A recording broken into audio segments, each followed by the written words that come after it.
Advocate Nitin निचोड़िया जी हमारे साथ हैं। एक बार बात कर लेते हैं आज की जितेंद्र बॉक्सर द्वारा रखी गई कार्य समिति की मीटिंग की जनसंख्या नियंत्रण कानून।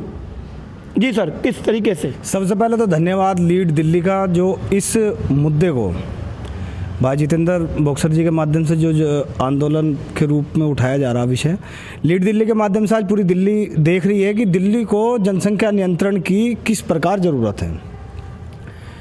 जो मुद्दा है जनसंख्या नियंत्रण का सभी जानते हैं, बहुत दिनों से भागम भाग चली भी, लेकिन पुरानी सरकार उसमें संवेदनशील नहीं थी बिल्कुल भी। बार बार आवाज़ें उठती रही लेकिन दबती भी रही। क्यों? एक तबका ऐसा है जो पुरानी सरकारों को वोट से संतुष्ट करता था जी केवल, और एक तबका ऐसा है जो 2 बच्चों का कानून परिवार कल्याण का, वो उस दायरे में आता है, वो बच्चे बढ़ा नहीं सकता। वो तबका ऐसा माना जाता है कि वो किसी दूसरी पार्टी से संबंध रखता है, इसलिए जनसंख्या कानून पुरानी सरकारों के उसमें नहीं लाया गया। जितेंद्र शर्मा जी के माध्यम से अगर आज हम बैठे हैं, सब यहाँ उपस्थित हैं, पूरी दिल्ली के जाने माने लोग हैं, इनके माध्यम से लाया गया, तो मैं भाई का धन्यवाद करूँगा। और पूरा समर्थन जो हमारा रहेगा, न्याय प्रणाली की तरफ से हो या हमारे वकालत क्षेत्र की तरफ से हो, किसी भी तरीके से, जैसा भी भाई साहब ने कुछ देर पहले बताया कि जनसंख्या रोकने के संसाधन भी हमें उपलब्ध कराने चाहिए जी, किसी भी तरीके से, हर गली में या कैसे भी। भाई परिवार कल्याण नियोजन का जो बार बार भागदौड़ होती है, वो केवल एक समुदाय के लिए क्यों होती है? उसका नारा है हम दो हमारे दो, वो सब पे एप्लीकेबल क्यों नहीं है? अगर सब पे हो जाएगा तो कानून का जब विस्तार होगा तो जनसंख्या अपने आप रुक जाएगी। लेकिन कोई सरकार संवेदनशील क्यों नहीं है?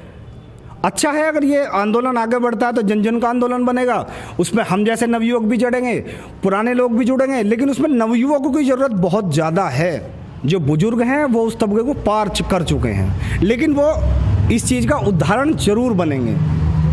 आपको लग रहा है कि जैसे आपने बोला कि सरकारें संवेदनशील नहीं रही, और इस सरकार पर पिछली बार जब हमने बात रखी तो शायद इन्होंने कहा था ये सरकार शायद ये कड़ा कानून भी ला सकती है, तो लग रहा है कि अब देखो, उम्मीद से दुनिया चलती है। जब किसी एक सब्जी को बारंबार खाया जाता है तो, लेकिन जब आदमी जैसे किसी दूसरी सब्जी को टेस्ट करता है तो उसका स्वाद बदलता है। तो नई सरकार थी, पुराने समय से 10 साल तक कांग्रेस रही, दिल्ली में 15 साल तक फिर कांग्रेस रही। अगर एक बच्चा पैदा होने के बाद में वो बालिग हो गया, उसने केवल कांग्रेस का कार्यकाल देखा, उसने कोई परिवर्तन नहीं देखा। विकल्प के तौर पे एक नई पार्टी, क्षेत्रीय पार्टी, आम आदमी पार्टी तैयार हो गई। यही स्थिति पूरे हिंदुस्तान की है। जब जब विकल्प तैयार होता है तो एक नया तैयार होता है, लेकिन राष्ट्रीय स्तर पे इस कानून की आवश्यकता है, ये सब लोग जानते हैं। कहना कोई नहीं चाहता क्योंकि वोट का नुकसान होने की सबको संभावना है, क्योंकि धर्म ग्रंथों के अनुसार। मैं वही कह रहा हूँ कि चुनौतियाँ तो है, तो किस तरीके से जो संवेदना, जो आपने बताया कि संवेदना है और जागृति है या जन जागरण है, ये आंदोलन का रूप लेकर शायद कड़े कानून देखने को मिलेंगे। कब और किस तरीके से हम सरकार को समझा पाएंगे कि वोट बैंक की राजनीति को छोड़कर देश प्रेम के बारे में थोड़ा सोच लिया जाए? देखो जैन साहब, आप कह रहे हो कि होगा कब? जब होगा जब कोई व्यक्ति प्रयास करेगा, उसकी मांग करेगा जी। वो मांग राष्ट्रीय स्तर पर हो, राज्य स्तर पर हो, जिला स्तर पर हो या ग्राम स्तर पर हो, लेकिन मांग कहीं ना कहीं आरंभ तो हो। आज हम बैठे हैं, आज हम अपनी कोई बात कह रहे हैं, ये एक बड़ा सौभाग्य है कि हम जनसंख्या नियंत्रण जैसे कानून के विषय में बात कर रहे हैं। और मेरे जैसे नवयुवक, हो सकता है उनका योगदान किसी और तरीके का भी हो, तन मन धन, तो ऐसे नवयुवकों को जोड़ना, उनमें जागृति लाना, और जितने भी हमारे तबके हैं, चाहे वर्ग हों चाहे धर्म हों, इन सबको एक साथ आना होगा। जनसंख्या नियंत्रण कानून राष्ट्रीय स्तर पर लागू कराना होगा।